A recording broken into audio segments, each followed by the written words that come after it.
සාදරයෙන් පිළිගන්නවා Shan technique YouTube channel එකට. ඉතින් ඔන්න අද ගෙනල්ලා තියෙන්නේ Shutterstock එකේ දෙවෙනි කොටස. ඒ කියන්නේ ඔයාලා අහපු ප්‍රශ්න ටිකකට උත්තර සහ Shutterstock එකේ මම මේ වීඩියෝ එක දාලා සාමාන්‍යයෙන් සති දෙකකට විතර පස්සේ අප්ඩේට් එකක් ආවා. අන්නේ අප්ඩේට් එක ගැන විස්තර ටිකක් තමයි මේකේ තියෙන්නේ. ඉතින් ඔයාලා මේ වීඩියෝ එකේ දාලා තිබුණු කමෙන්ට් වලට උත්තර මෙතනදී අනිවාර්යෙන් ලැබෙනවා. මම කලින් වීඩියෝ එකේ අන්තිම කොටස තියාගන්නවා කියලා කිව්ව Shutterstock එකේ ඔයාලා ප්‍රශ්න වලට උත්තර දෙන්න. නමුත් ඒකේ අන්තිම කොටසට වඩා මම හිතුවා Shutterstock එක ගැන අලුත් වීඩියෝ එකක් ගේන එක හොඳයි. මොකද එතනදී කතා කරන්න දේවල් ටිකක් වැඩි. ඒක නිසා. ඉතින් මේකේ ඔයාලා අහපු ප්‍රශ්න ටිකට උත්තර සහ Shutterstock අප්ඩේට් එක ගැන තමයි කියන්නේ. පළවෙනි වීඩියෝ එක බලපු නැති කෙනෙක් නම් මෙන්න මෙතනින් ගිහලා ඔයගොල්ලන්ට ඒක බලන්න පුළුවන්. ඒක බලලා ඉන්න. ඒකේ තියෙනවා කොහොමද බිඳුවේ ඉඳලම ෆොටෝ අප්ඩේට් කරලා මුදල් උපයන්නේ කියන තැනට වෙනකම් මම හරියට ස්ටෙප් බයි ස්ටෙප් කියලා දෙන්න තිනවා. ඒ වීඩියෝ එක චෙක් කරලා දෙන්න මුලින්. ඒක බලපු නැති කෙනෙක් නම් මම මේ වගේ පටන් ගත්තා YouTube එකේ YouTube channel එකක් හදලා කොහොමද grow වෙන්නේ කියලා. ඉතින් මේකේ වීඩියෝ එකක් මම අද රෙකෝඩ් කරනවා. ඔයාලට ගොඩක් දුරට ඉස්සරහට මේ outfit එකෙන්ම වීඩියෝ දෙක තුනක් බලා ගන්න පුළුවන්. මොකද අද දවසේ මට ෆ්‍රී දවසක් මම බැලුවේ වීඩියෝ ටිකක් රෙකෝඩ් කරලා තියාගන්න. මොකද ඒක මට ඉස්සරහට අප්ලෝඩ් කරන්න පුළුවන්. මේ එන 15 වෙනි විතර මම ඔයාලට පොරොන්දුලා වීඩියෝ එකක් අප්ලෝඩ් කරනවා කියලා YouTube channel එකක් කොහොමද සාර්ථක කරගන්නේ කියලා වීඩියෝ එකක් දානවා කියලා. ඉතින් මම ඒකත් අරන් එනවා. අද ඒකත් රෙකෝඩ් කරනවා ගොඩක් දුරට. හරි. ඉතින් වැඩි කතාවක් නැහැ. subscribe කරපො නැති කෙනෙක් නම් subscribe කරලා එකතු වෙන්න. මගේ පහුගිය වීඩියෝස් වලට කමෙන්ට් කරපු, like කරපු, share කරපු, subscribe කරපු හැමෝටම thank you. ඉස්සරහටත් ඔයාලගේ support එක හම්බ වෙන්න බලාපොරොත්තු වෙනවා. ඉතින් මේ වීඩියෝ එකට. හරි ඉතින් ඔයා Shutterstock එක log වුණාම ඔයාට මෙන්න මෙහෙම message එකක් ඇවිල්ලා ඇති. ඉතින් Shutterstock contributors ලගෙන් tax form එක fill කරපු නැති අය restrict වෙනවා. ඒ කියන්නේ 2026 මාර්තු මාසේ වෙනකොටත් ඒක කරගෙන තිබුණ නැතුණු tax form එක fill කරගෙන තිබුණ නැති වුණොත් ඔයාලගේ account වලට ප්‍රශ්නයක් වෙන්න ඉඩ තියෙනවා. ඉතින් අපි tax form එක fill කරගන්න ඕනේ. ඊට කලින් ඔයාලා email එක verify කරගත්තපු නැති කෙනෙක් නම් ඔයාලට ඇවිල්ලා තියෙන in order to process your payouts we need to verify that your email is active. ඉතින් මෙන්න මේ email එක verify කරගන්න මේක උඩ click කරලා ඊට පස්සේ ඔයාලගේ email එකක් යනවා. හරි ඉතින් මෙන්න මේ විදිහේ email එකක් තමයි එන්නේ. ඔයාලට Shutterstock එකෙන් email එකක් ඇවිල්ලා තියෙන මේ වගේ verify your email කියලා. එතන මෙන්න මෙතන link එකක් embed කරලා තියෙන දන ඔයාලට click කරලා පුළුවන් verify කරගන්න. හරි thanks for your email has been verified කියලා තියෙනවා. next දෙන්න. හරි ඊළඟට ඔයාලා එන්නේ මෙන්න මේ වගේ තැනකට. එතනදී country එක ඔයගොල්ලෝ select කරගන්න ශ්‍රී ලංකා කියලා. address line එක ඔයගොල්ලෝ දෙන්න. city එක දෙන්න.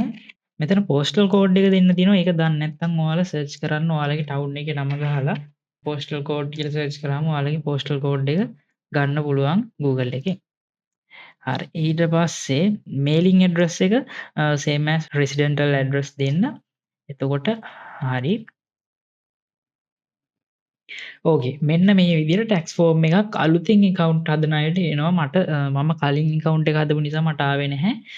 මම මේ වීඩියෝ එක දාලා සති දෙකකට විතර පස්සේ තමයි මේ අප්ඩේට් එක ඇවිල්ලා තිබුණේ. හරි ඉතින් මෙතනදී අහන්නේ before we can pay you Shutterstock need to have your correct tax form. හරිද? ඉතින් මෙතනදී US person කෙනෙක්ද කියලා අහනවා. ඒකට දෙන්න අපි ශ්‍රී ලංකාවේ ඉන්න නිසා දෙන්න US නෙමෙයි කියලා. Are you contributing to Shutterstock as an individual? ඉතින් මෙතනදී අහන්නේ individual කෙනෙක්ද එහෙම නැත්නම් business එකක්ද කියලා. ඉතින් ඔයාලා ගොඩක් දුරට business type එකක් නම් මම හිතන්නේ ඇති කියලා. business type එකක් යනවා නම් එහෙම දෙන්න නැත්නම් individual. තනි කෙනෙක් නම් කරන්නේ individual කියන එක දෙන්න. ඊළඟට දීලා submit කරාම ඔයාලගේ country එකේ citizen එක. කියන්නේ ඔයාලා පුරවැසිභාවය අරන් තියෙන country එක තෝරන්න ඕනේ. ඉතින් ඒකට ඔයාලා මෙතනින් ශ්‍රී ලංකා කියන එක select කරගන්න. ඊළඟට ඔයාලගේ address එක permanent address එක මෙතෙන්ට වැටිලා ඇති default ම නැත්නම් ඒක high type කරගන්න. ඊළඟට මෙතනදී දීලා තියෙනවා this is this address a PO box or in care of address. ඉතින් මේක සෞදි අරාබි කුවේට් ඒ වගේ තමයි ඔය සීන් එක තියෙන්නේ. ඒක නිසා ඒකටත් no දෙන්න එක ප්‍රශ්නයක් වෙන්නේ නැහැ. mailing address කියන තැනට ආයේ මෙතන ඔයාලගේ දීපු address එක select වෙලා තියෙයි. city එකේ ඒ ටික හරියද බලන්න. country එක default ශ්‍රී ලංකා තියෙනවා. ඊළඟට US taxpayer identification number. ඒ කියන්නේ ඔයාලට US taxpayer identification කියන්නේ මෙතන TIN number එකක් ඔයගොල්ලන්ට තියෙනවා නම් TIN කියන එක select කරලා number එක දෙන්න. එහෙම නැත්තම් ඒක normally ignore කරන්න පුළුවන්. මොකද මෙතන if required කියලා දෙනවා. ඒ කියන්නේ අවශ්‍ය නම් විතරක් ඒක පාවිච්චි කරන්න කියන එක තමයි කියන්නේ.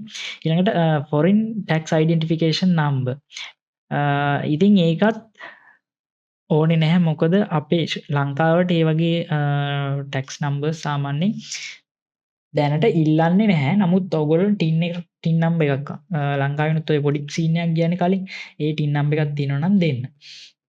රෙෆරන්ස් නම්බර් ඊළඟට ඒකත් දාලා තියෙන්නේ if applicable. ඒ කියන්නේ apply කරන්න ඔයාලට මෙතනට ෆිල් කරන්න පුළුවන් නම් ඒක දෙන්න. බර්ත් ඩේට් එක මෙතන හරියට දෙන්න. මොකද ඔයාලගේ payment details සමාන වෙන්න ඕනේ. ඒ කියන්නේ ඔයාලගේ Paynee account ඊළඟට PayPal accounts වල තියෙනවා හරියට බර්ත්ඩේ එක. මොකද බැංක් account එක කනෙක්ට් වෙන්න එපා. එතකොට මෙතෙන්ටත් ඒ විදිහම හරියට දෙන්න.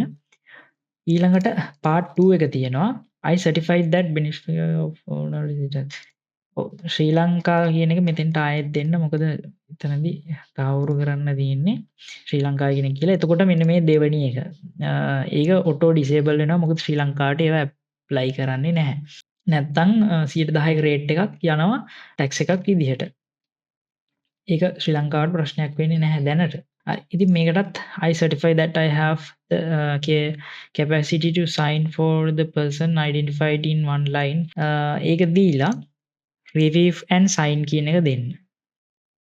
ඊළඟට ඔයාලට මෙන්න මේ වගේ ෆෝම් එකක් එනවා. මේ ෆෝම් එක ඔයාලා ඩවුන්ලෝඩ් කරගන්න. download it here කියන එක දීලා එතකොට ඔයාලට ඒක ඩවුන්ලෝඩ් වෙයි. please send your full name as digital signature. හරි. ඉතින් මෙන්න මෙතන digital signature එකක් දෙන්න කියලා තියෙනවා. මේක ඔයාලා මෙන්න මේ sign here කියන තැන ඔයාලගේ වැටලා තියෙනවනේ ඔයාලගේ account එකේ නම අන්න ඒ විදිහට තමයි දෙන්න ඕන. මේ මට පෙන්නන්නේ මෙතන පෙන්නන්නේ කලින් account එක.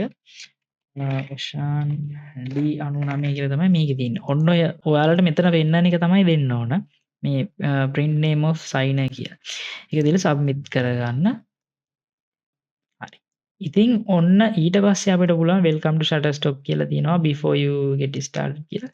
explore දීලා ඔයාලට මේකත් කියවලා බලන්න පුළුවන්. මේකේ details ටිකක් තියෙන්නේ Shutterstock contributors ලගේ dashboard එක ගැන account settings හදන ඒවා තියෙන්නේ. හරි. ඉතින් මේකත් දැන් රිලෝඩ් කරාම ගොඩක් දුරට නැති වෙයි. ඔව්. ඒක නැති වුණා. Thank you for submitting your tax form prompt. Okay. ඉතින් ඔන්න ඔය විදිහට තමයි ඔයාලගේ තිබිච්ච tax form ප්‍රශ්නෙට උත්තරේ ගන්නෙ. ඉතින් සමහර අයට තිබුණා මෙන්න මේ site එක load වෙන්නේ නැති ප්‍රශ්නයක්. ඒකට නම් ඇත්තටම හේතුවක් මම දන්නේ නැහැ. මොකද ඔයාලා VPN use කරන්නේත් නැත්නම් ඔයාලගේ normal data තියෙනවා නම් මේ site එක load වෙන්නේ නැතුව තියෙන විදිහක් නැහැ. මොකද මේක ශ්‍රී ලංකාවට block site එකක් නෙමෙයි. මමත් VPN දාගෙන නෙමෙයි ඉන්නේ. ඉතින් ඒක පොඩ්ඩක් device එක මාරු කරලා හරි එහෙම check කරන්න. එහෙම ප්‍රශ්න ආපු කට්ටියත් හිටියා. මට Telegram එකට personal message දාලා තිබුණා. ඉතින් ඒ කට්ටිය පොඩ්ඩක් මේ විදිහට try කරලා බලන්න. අනිත් අයට ඇවිල්ලා තිබුණ ලොකුම ප්‍රශ්නේ තමයි tax form ප්‍රශ්නේ. ඒක ඔන්න හරි. ඊළඟට මේකට AI photos upload කරන්න පුළුවන්ද කියලා අහලා තිබුණා. ඉතින් මේකට AI images දැනට upload කරන්න බෑ. ඔයාලා AI images upload කරනවා නම් Adobe Stock එක වගේ පාවිච්චි කරන්න. ඒක තමයි AI photos upload කරන්න හොඳම දැනක් විදිහට තියෙන්නේ. ඉතින් Adobe Stock එක ගැන වීඩියෝ එකක් ඕනේ නම් කමෙන්ට් එකක් දාන්න. ඒකත් මම වීඩියෝ එකක් අරගෙන එන්නම්. මේකේ ප්‍රශ්නයක් ඇවිල්ලා තිබුණා සමහර වෙලාවට image එකක් upload කරපු ගමන් ඒක pending section එකට යනනේ. ඔව්. ඉතින් මේක pending section එකට ගිහිල්ලා ඒ කට්ටිය review කරලා බලනවා මේ image එක කොහෙන් හරි copy කරපු එකක්ද, එයාලගේ standard එකට අනුව තියද, ඒ ටික check කළා තමයි මෙන්න මේ pending approval කියන එකෙන් approve වෙච්ච තැනට යන්නේ. ඉතින් ඒ ටික මම කලින් වීඩියෝ එකේ කතා කරලා තියෙන නිසා මේක කතා කරන්න යන්නේ නැහැ. ඔය ටික තමයි basically ආපු ප්‍රශ්න ටික. මම හිතනවා මේ ටිකට උත්තර ලැබෙන්නේ නැති කියලා. තාම මොනවා හරි ප්‍රශ්නයක් තියෙනම් කමෙන්ට් එකක් දාන්න. මම මේ ටිකක් කියලා දෙන්නම්.